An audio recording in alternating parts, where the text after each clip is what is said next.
GM 3.6 liter engine. These motors come in a lot of things, from the Traverses, the Buick Enclave, the Buick LeSaron, Buick LaCrosse. Like the 3.6, it's a good motor.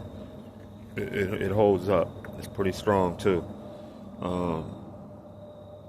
That's your crank you see. That's your water pump, the pulley for the water pump. You got a tensioner here. Everybody know AC compressor, cam sensors, intake exhaust.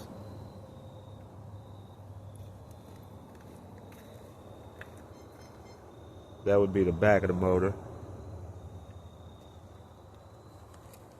Which you would have your knock sensor right there and your crank sensor.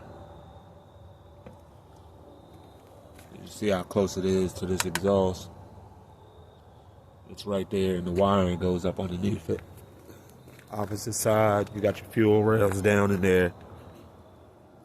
I mean, it's a handful to change fuel injectors or fuel rails. You see a wire harness down in there. Well, you can't see it too good, but the wire harness runs down in there in the middle of the motor. High pressure fuel pump right there. Fuel lines. Remove this. Water jacket. High pressure fuel pump. Spark plugs. Coil packs.